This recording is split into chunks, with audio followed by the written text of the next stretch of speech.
What's up, yo? In this video we're going to make a key for this little 3-lever antique desk or drawer lock that was mailed in to us, and it has a little bit of a hump right there around the key.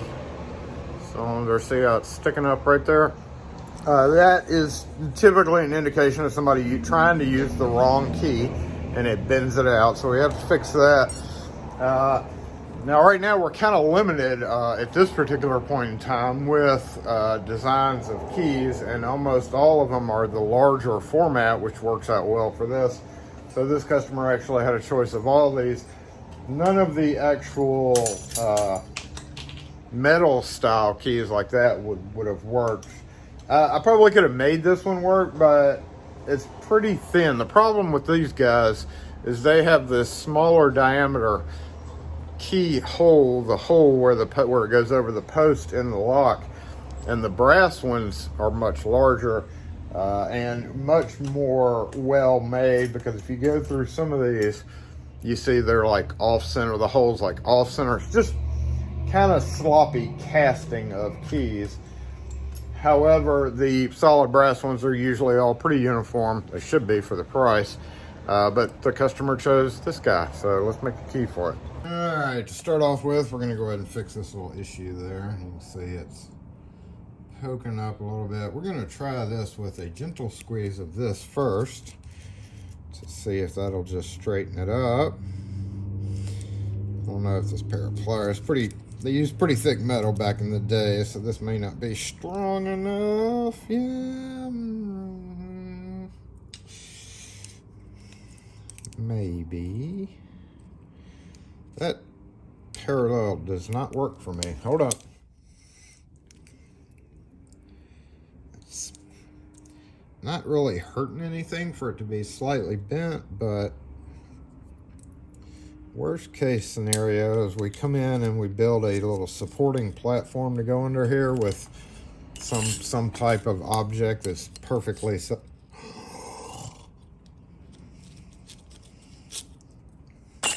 I thought I was going to have to perfectly size an object to make this work. Oh, we're a little loose there too. We need to fix that. Again, from probably using the wrong key.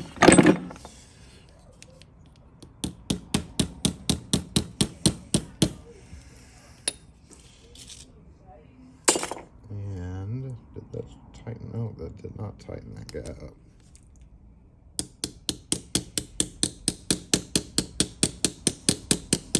So next objective here is to go ahead and mark kind of where we need to go ahead and make our initial cuts so that the key itself will clear. And to do this, we're just going to come in here, mark it, but push it, and mark it right there.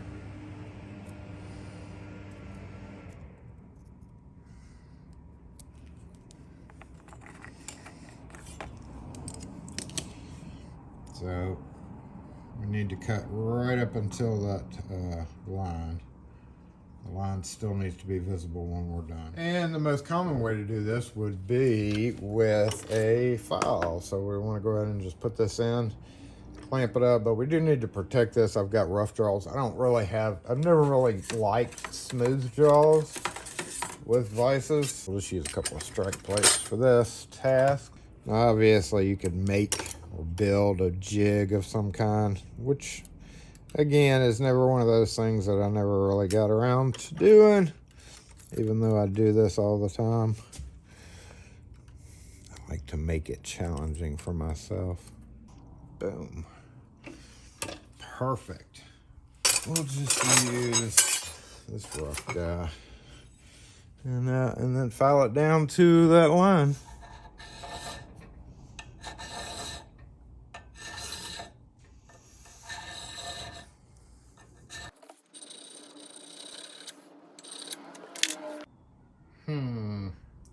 That's not very straight, is it?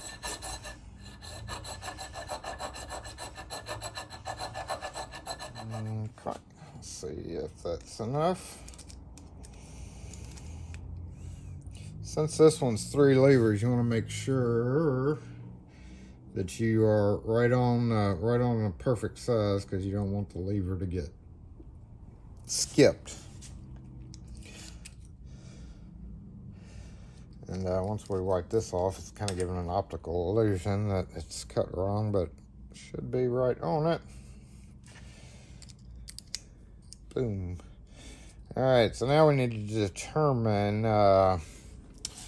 levers. And if we take a close look at this thing, we will see some pretty deep cut levers there. And we know that because if you were like outside the cabinet, you would get a firm stop. So the tip needs to be cut down to bypass this flat portion of the bolt. So number one, the tip needs to be cut down, and you see how high those levers are right there? I have a feeling, just based on experience, that this front one right here will be the deepest, because you see how high it is on the blade. So basically we got deep, shallow, just the same shallow as the bolt pretty much, and then medium. So if this was a 1 through 4, with 4 being the deepest, that would be like 4, probably 1, 3, if you were going to translate this to cutting. So we can go ahead and basically cut the key down to get it to bypass. Now if we're outside the cabinet and it's locked, which we can do that here.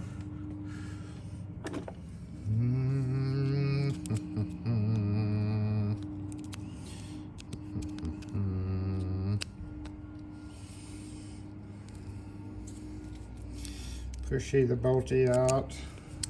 Oh, nope, I missed. Pushy the bolty out. So go to the cabinet, and we're trying to figure out this key. We've got it so that it turns. You know, we can't see any of this. Got it so it turns, and we get a little bit of a spring action, but we also have a hard stop. Hard stop. A little bit of a spring action. If we go around here and look and see what that's doing, it's actually pushing it up. It's pushing all of them up, except for that number 1 one. And then it's hard stopping on the bolt. So obviously, if we were outside the cabinet, we would have to cut it down until we were getting not a hard stop, but a total springy motion. So we're just gonna grind down the top. Again, you could use a file. I'm just gonna go over to the bench grinder to do this.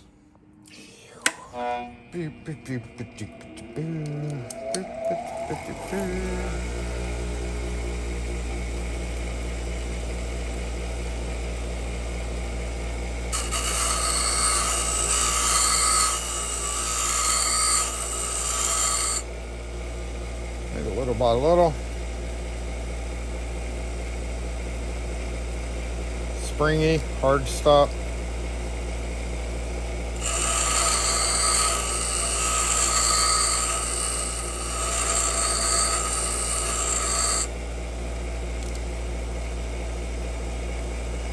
Springy, and it went further this time. So that's good. We don't have the hard stop in the same position. So that tells us that we are on the right track. Now we are just making the lever cuts. We've got that springy feeling, so I'm just gonna kind of turn, see what kind of marks we get.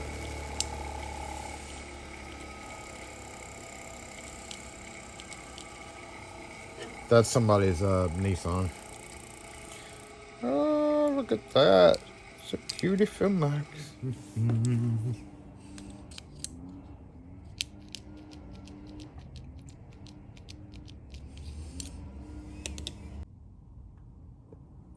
You can actually see where all 3 levers have pressed in. Right here.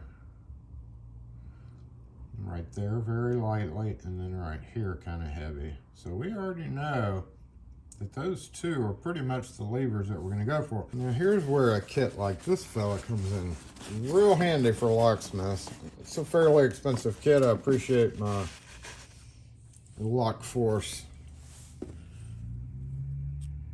person for sending that in, but you see these edge cuts on the edge of both of these? Both thinner, thicker. This is where these guys shine, is we can cut down these levers with a file like this. However, I have a machine that can do this too, so that's what I'm going to use. But I could gently come through here and then just start filing. But I'm not going to do that. I'm just going to use my machine because, I mean, it makes sense to do that. If I was in the field, though, I wouldn't. We're just going to go ahead and cut what I think it's going to be.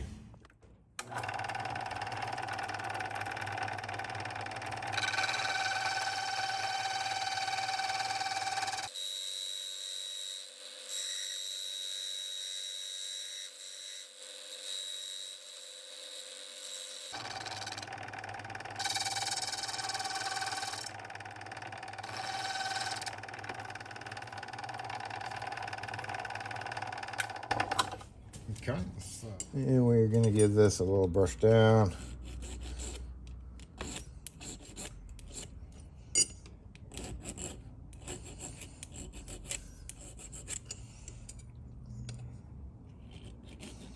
Start on the detailing portion.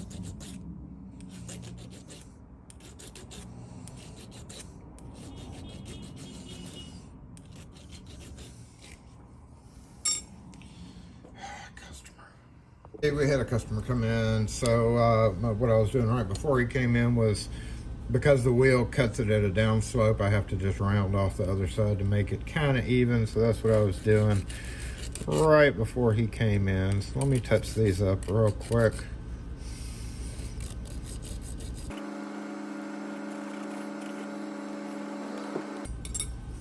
And see what happens. Hold it straight and look down in there. Check to make sure that all our levers are getting hit. Again, though, if we were on the outside of this and we couldn't see into this, we wouldn't know that that's what was happening. So we got one lever, two lever, one lever behind it. I think our lever holdup is actually, oh, wait a minute, it went further that time. So we should be getting pretty good marks on the key, honestly, but we do kind of have a feeling like a hard stop there. So I'm just going to do this a bit. And what that hard stop is now it's those levers 1 and 3 that need to go deeper because it's hitting on the bottom of the wafer. The wafer has a top and a bottom. If it's not deep enough, it'll hit along the bottom of the lever. But it should give you pretty good impression marks at that point to tell you. So let's take a look at it and see. Yep, see that impression mark right there? It's pressing down on it. We're not getting really anything on this. Maybe a little bit. I mean, we may be able to bring that down just a bit, but I wouldn't go too far with that yet. But we do know this one is marking, and we can see a little bit of a marking going on right there. If you're not sure, then smooth it back down with your file a little bit. Look at it to see what's there first, and then give it another little wiggle.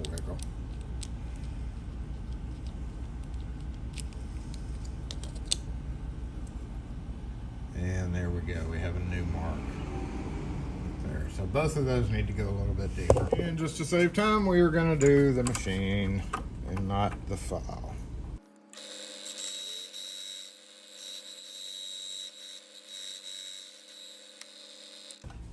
Okay. And we're going to come back to the bench and get that angle off of there, because right now it's at an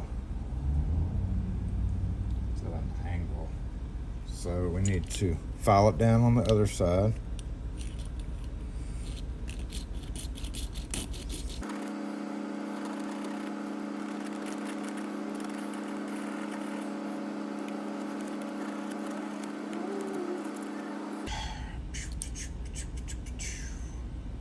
And turn.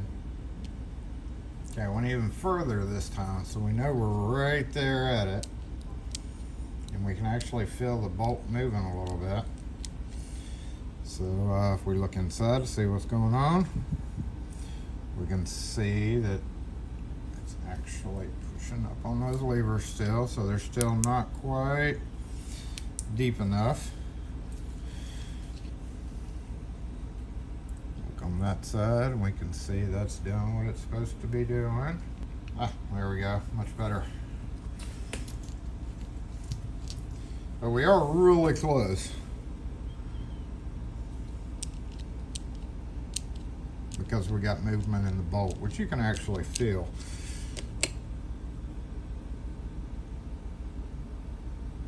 All right, so now we're just gonna go, we're gonna go down. Let's see, this guy may need to go down a little bit.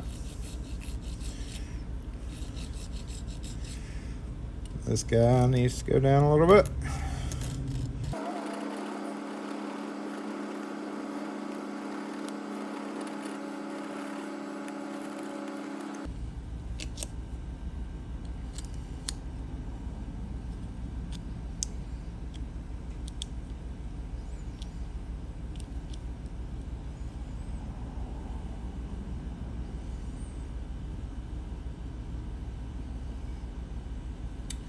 Looks like all three of them might be pushing up now. Let's see what marks are coming up. Mark right there. We need to go down on that one. Doesn't need much, I don't think. And you're in your cabinet. So we would open it up at that point, take the lock out, and then just verify that it's doing what it's supposed to be doing. So it's not locking well, so that needs a little bit of a touch up. But when we take it out of the cabinet, we're going to match up the levers, make sure that there's no levers being skipped. There does not look to be.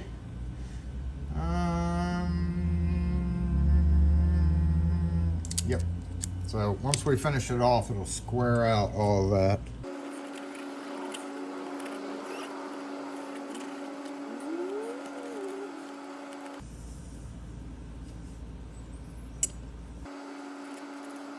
Just get a look at the bolts.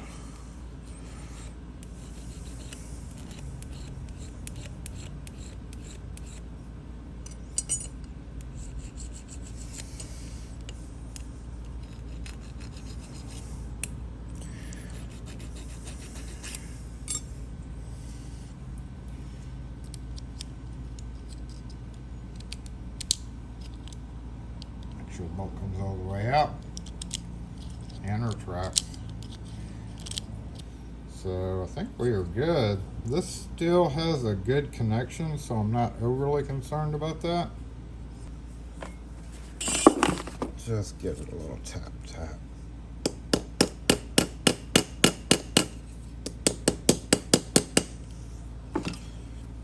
Oops.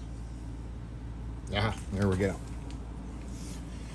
And while we have it out, we're going to oil it with light machine oil. That's all you really need for lever locks. Same oil that you use for your key machine. Turbine oil. I use Norby just because it's got this long, cool straw, which is actually kind of irritating because you have to extend the straw to get it to come out. Boop, boop, boop, boop, boop, boop, boop, boop, boop. As long as it's clean, we don't need to do anything. And this one is. Let's go right there along the bolt. Looks good, looks good.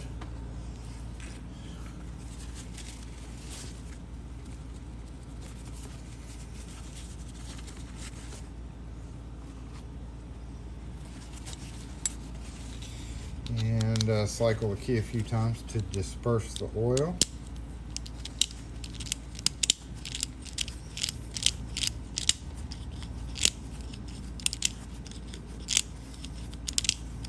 We could go a little bit more down.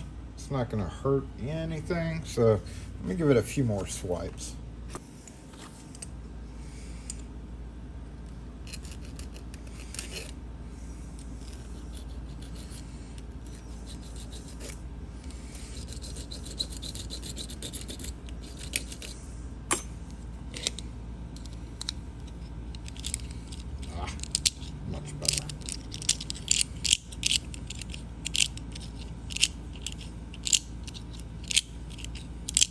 Right, come over here and give it a quick buff on the wheel.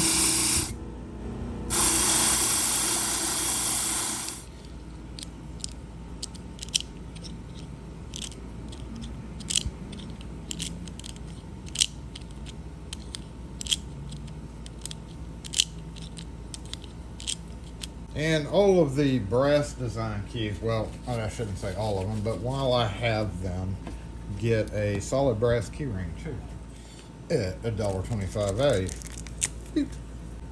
Solid brass key rings are very temperamental because they cannot spring back, so you have to be pretty quick and fly with them to get them on without bending it. Voila! Another one out the door. Thanks for watching, y'all. If you have any questions or comments on this video or any other ones after you've watched the video completely, make sure your question wasn't answered in the video itself, post them in the comments section. We'll catch y'all next video.